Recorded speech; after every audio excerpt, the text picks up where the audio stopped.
Kamusta sa inyong lahat? Ako si Dr. Jose Reyes. Ngayon, tatalakayin natin ang isang napakahalagang paksa, sino ang mas mabisang makakaiwas sa demensya, ang mana-ehersisyo o ang manakbabasa. Aalamin din natin kung paano nakakaapekto sa kalusugan ng ating utak at maging sa ating pagtulog ang mga gawaing ito. Paano natin mapapanatiling malusog ang ating isipan habang tayo ay tumatanda?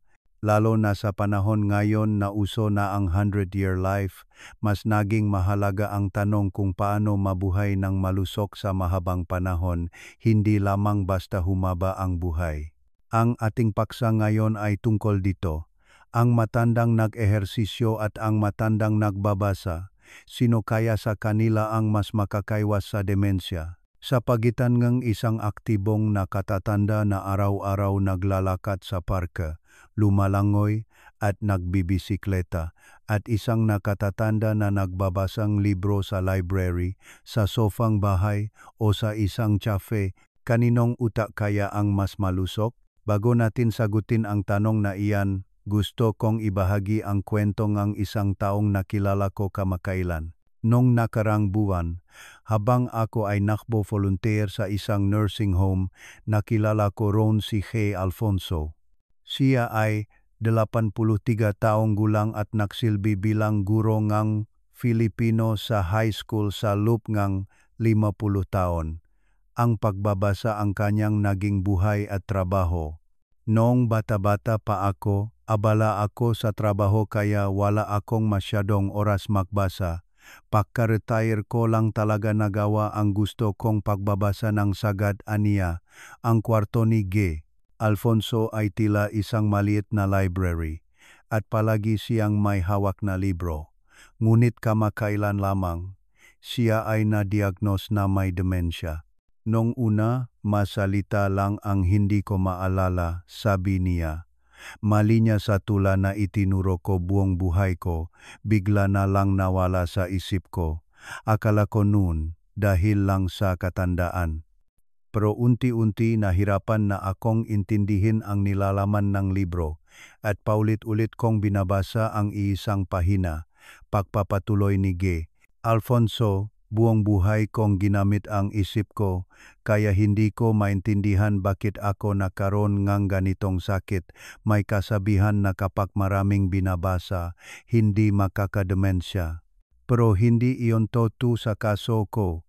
Habang pinapakinggan ko siya, napaisip ako, talaga bang sapat na ang pagbabasa lamang o mas mahalaga ba ang pisikal na aktibidad? Ang kwento naman ni Ngong Elena na nakilala ko sa parehong nursing home ay iba. Mahilig siyang mag-ehersisyo mula pa noong kabataan niya. Kahit na retirado na, araw-araw siyang naglalakad sa kanilang lugar, dumadalo sa yoga class at 3 beses sa isang linggo kung pumunta sa swimming pool. Hindi ako masyadong palabasa, sabi niya. Elementarya lang ang natapos ko. Sa halip, mas kinagalaw ko ang aking katawan. Nagsaka ako, nagtinda, palagi akong abala, ngunit si Gang Elena, na laging masipag, ay na-diagnose rin na may mild cognitive impairment nung nakaraang taon. Nagsimula sa pagkaligaw, kwento niya. Mahigit 40 taon na akong nakatira sa lugar na ito, pero bigla na lang akong nalilito kung nasaan ako. At palagi kong nakakalimutan kung saan ko inilagay ang aking magamit. Nang marinig ko ang kwento nilang dalawa, lalo akong naguluhan. Ang taong nagbasa at ang taong masipag mag-ehersisyo ay parehong nakaranas ng pagbaba ng cognitive function. Kung gayon, ano nga ba talaga ang epektibong paraan para maiwasan ang demensya? Ehersisyo ba o pagbabasa? Upang masagot ito, susuriin natin ang makakamakailang pag-aral at opinyon ng mga eksperto. Sabay-sabay nating alamin kung ano ang pinakamahusay na pagpipilian para sa pag-iwas sa demensya. Ang ugnayan ng ehersisyo at kalusugan ng utak. Una, tingnan natin ang epekto ng ehersisyo sa kalusugan ng utak. Ayon sa isang pag-aral na inilabas kamakailan ng Harvard Medical School, ang regular na pisikal na aktibidad ay nagpapataas ng daloy ng dugo sa utak na nagbibigay nga mas maraming oxygen at sustansya sa mga selula nga utak. Ang mas kamangha-manghang katotohanan ay ang ehersisyo ay aktwal na nagpapalaki sa sukat ng isang bahagi ng utak na tinatawag na hippocampus. Ang hippocampus ang responsible sa ating memorya at isa sa maunang napipinsala habang umuunlad ang demensya. Isang pag-aral na isinagawa nga team ni Profesor Santos mula sa Universidad ng Pilipinas Kolehiyong Medisina sa loob ng 5 taon sa 3,000 senior citizens na may edad 65 pataas ay nagpakita rin ng interesanteng resulta. Ang manakatatanda na nag-ehersisyo nga may katamtamang intensidad ng hindi bababa sa 3 beses sa isang linggo sa loob ng 30 minuto ay may 40% na mas mababang sansa na magkaroon ng demensya kumpara sa mga hindi. Ang ehersisyo ay may tuturing na isang uring seguro para sa utak, sabing neurologist na si Dr. Cruz.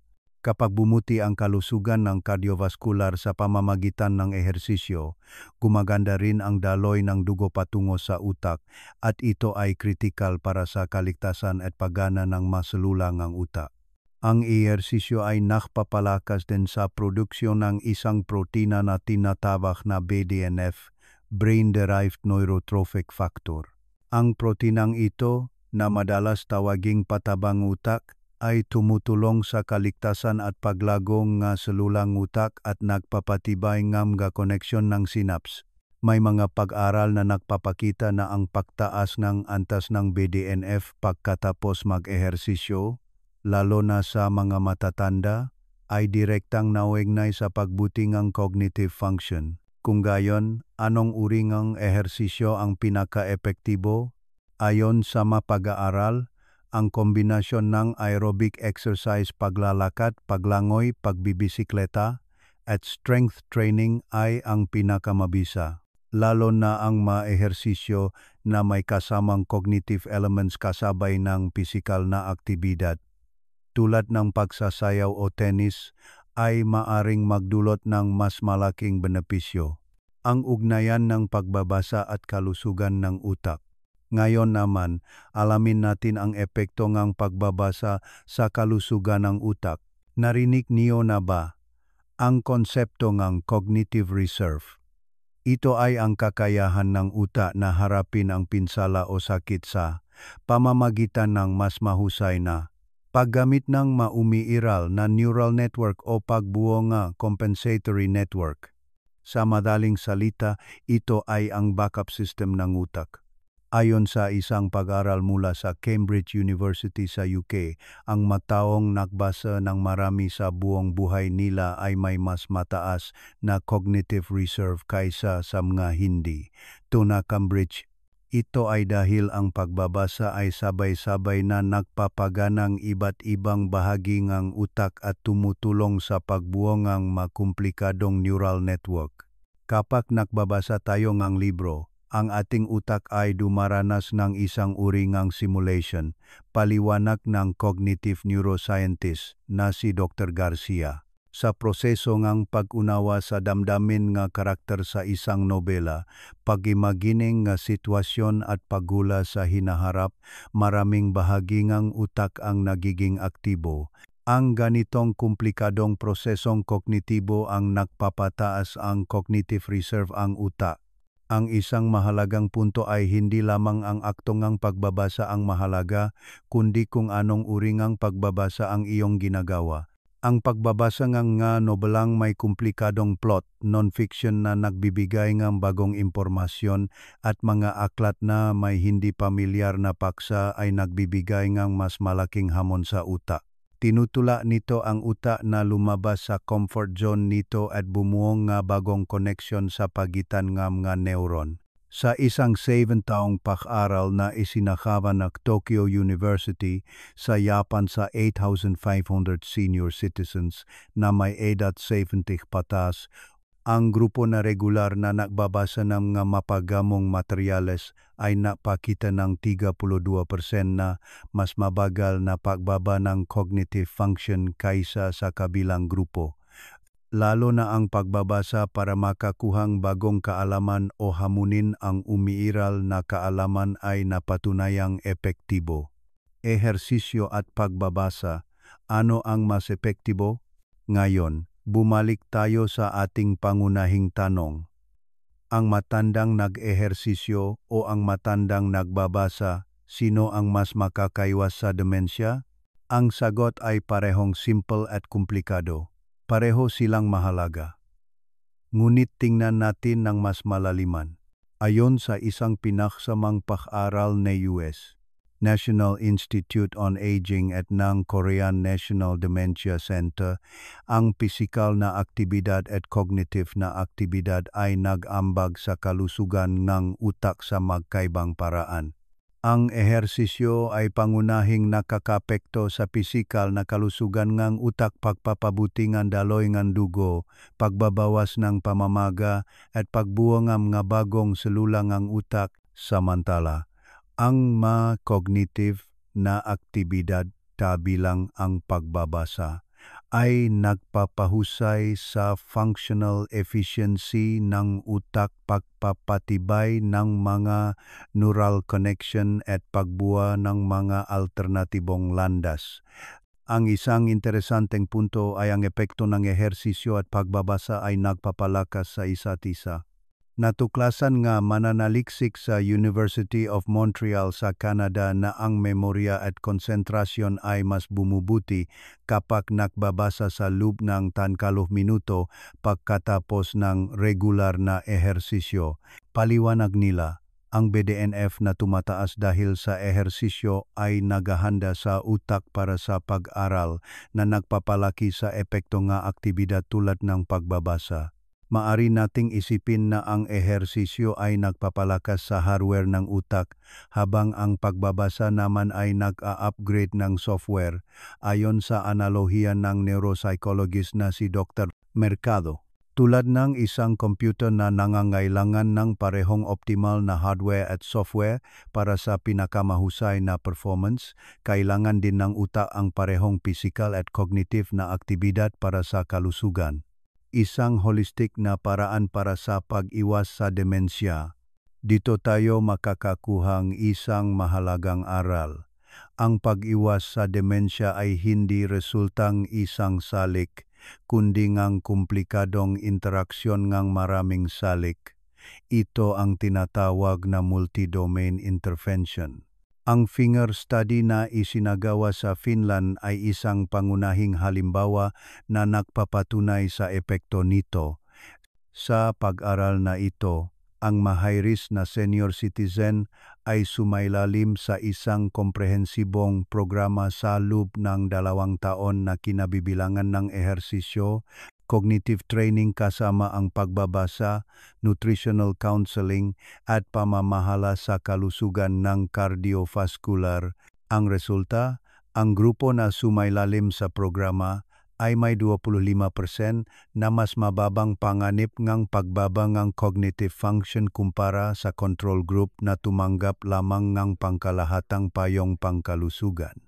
Ang pag-iwas sa demensya ay parang isang maraton, sabi ni Professor Ramos ng Geriatric Center sa isang malaking ospital sa Maynila. Ito ay isang pangmatagalang paglalakbay na nangangailangan ng balanseng pamamahala sa iba't ibang salik pangkalusugan, hindi tulad ng isang sprint kung saan isa lang ang pinagtutuunan ng pansin. Kaya bukod sa ehersisyo at pagbabasa, ano pa ang ibang mga salik na nakakatulong sa pag-iwas sa demensya? Kahalagahan ng mga ugnayang panlipunan. Nakakagulat, ang aktibong pakikipag-ugnayan sa lipunan ay kasing halaga ngang pagbabasa o pag-ehersisyo sa pag-iwas sa demensya. Ayon sa isang pangmatagalang pag-aral ng Harvard University, ang mga nakatatanda na may matatag na ugnayang panlipunan ay nagpakita hanggang 70% na mas mabagal na pagbaba ng cognitive function kumpara sa mga hindi. Ang pakikipag-ugnayan sa ibang tao ay nagbibigay sa utak ng pinakakumplikado at mayamang stimulasyon, paliwanag ng social psychologist na si Dr. De Leon. Sa pamamagitan ng pakikipag-usap, naaalala natin ang mabagay, pinoproseso ang emosyon, at inuunawa ang pananawang iba na sabay-sabay na nagpapagana ng iba't ibang bahagi ng utak. Lalo na ang maaktibidad na pinagsasama ang cognitive o physical na gawain at pakikisalamuha tulad ng book clubs o sports clubs ay nagbibigay ng tripleng epekto sa pag-iwas sa demensya. Papel, nutrisyon at pagitulog. Narinig niyo na ba ang brain food? Ito ay mga pagkaing mabuti para sa kalusugan ng utak. Ang Mediterranean diet mayaman sa olive oil, nuts, isda, prutas at gulay ay napatunayan sa maraming pag-aral na nagpapababa ng panganib ng cognitive decline. Bukod dito, ang dekalidad na tulog ay mahalagang oras para sa utak na alisin ang manakalalasong sangkap na naipon sa maghapon. Ang lymphatic system na aktibo habang tayo ay natutulog ay parang tagalinis ng utak na nag-alis ng mga protina tulad ng beta-amyloid na naugnay sa Alzheimer's disease. Ang tulo ay may mahalagang papel sa pagpapagaling ng utak at pagpapatata ng memorya, sabi nga sleep specialist na si Dr. Mendoza. Kahit gaano ka kasipag mag-ehersisyo o magbasa, kung walang sapat at dekalidad na tulog, hindi mo makukuha ang buong benepisyo para sa kalusugan ng iyong utak. Ang lakas ng mabagong hamon, panghuli. Napakahalaga na patuloy na matuto at sumubok ng mga bagong bagay. Ang utak, tulad ng kalamnan, ay nanghihina kung hindi ginagamit. Ang pinakamabuti para sa utak ay hindi kaginhawaan, kundi ang tamang hamon, paliwanag ng neuroscientist na si Dr. Bautista. Ang magawain tulad ng pag-aral ng bagong wika, pagtuktok ng instrumento, o paglalakbay sa mga hindi pamilyar na lugar ay nag-udyok sa utak na bumuo ng mga bagong neural pathway. Lalo na ang maaktibidad na nangangailangan ng dalawa o higit pang kasanayan ng sabay-sabay, halimbawa, pagsasayaw kasabay ng musika, pagbabasa ng libro sa ibang wika, ay mas epektibo dahil sabay-sabay nitong pinapagana ang iba't ibang bahagi ng utak. Ang mga bagong hamon na ito ay nagpapalakas ng cognitive flexibility na mahalaga sa paglutas ng problema at pag-angkop na tumutulong na mapanatili ang kalayaan sa pang-araw-araw na buhay. Ngayon, balikan natin ang kwento ni G. Alfonso at kang Elena. Bakit pareho silang nakaranas ng pagbaba ng cognitive function kahit na ang isa ay nagbasa buong buhay at ang isa ay masipag mag-ehersisyo? Batay sa mga paaral na ating tinalakay, maari nating isipin ang isang posibilidad. Sa kaso ni G. Alfonso, bagamat masipag siya sa cognitive na aktibidad ng pagbabasa, maaring kulang siya sa pisikal na aktibidad at pakikisalamuha. Sa kabilang banda, si Elena ay sapat sa pisikal na aktibidad, ngunit maaring kulang sa mga cognitive na hamon o sa pamamahala ng nutrisyon at tulog. Ang mahalaga ay ang komprehensibong pamamaraan na nagbabalanse sa iba't ibang aspeto, hindi ang pagtutuon lamang sa isang bagay. Ehersisyo, pagbabasa, pakikisalamuha, nutrisyon, tulog, at mga bagong hamon, lahat ng ito ay nagtutulungan para sa pag-iwas sa demensya. Ang utak ng tao ay kahanga-hanga sa pagiging komplikado at multidimensional nito. Kaya naman, ang pag-iwas sa demensya ay nangangailangan din ng isang multifaceted na diskarte.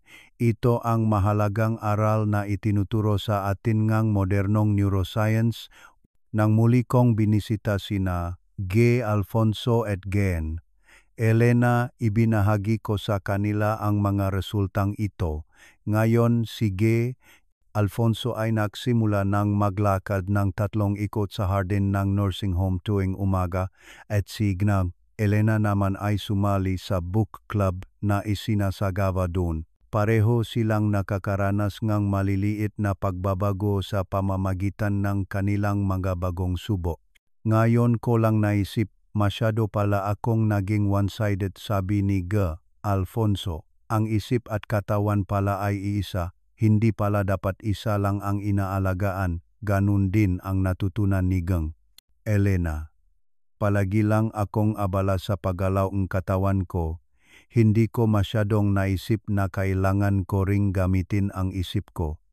Ngayon, susubukan ko ng magbasa at makipag-usap sa ibang tao. Tulad ng alam nating lahat, kapag nagsimula na ang demensya, mahirap na itong ganap na malunasan. Kaya naman, ang pag-iwas ang pinakamahalaga sa lahat at ang pag-iwas na iyon ay maaring simulan ngayon sa araw na ito. Isipin ninyo ang inyong araw. Sapat ba ang inyong pisikal na aktibidad? Regular ba kayong nagbabasa o nag-aaral ng bagong bagay? Nakikipag-usap ba kayo ng makabuluhan sa mga kaibigan o pamilya? Kumakain ba kayong masustansyang pagkain at nakakakuha ng sapat na tulog? Hindi natin maiwasan ang pagtanda, ngunit maari nating piliin kung paano tayo tatanda. Ang malusog na pagtanda, lalo na ang pagpapanatiling ng kalusugan ng utak, ay nakasalalay sa ating mga pagpili at kilos. May kasabihan, ang pinakamahusay na lunas ay ang pag-iwas. Pagdating sa demensya, mas malalim ang kahulugan ng kasabihang ito. Ang pag-iwas ay hindi lamang isang konsepto medikal. Ito ay ang kabuuan ng maliliit na pagpili na ginagawa natin sa ating pang-araw-araw na buhay. Sana ang manapakinggan ninyo ngayon ay maging gabay para sa inyong malusog na katandaan.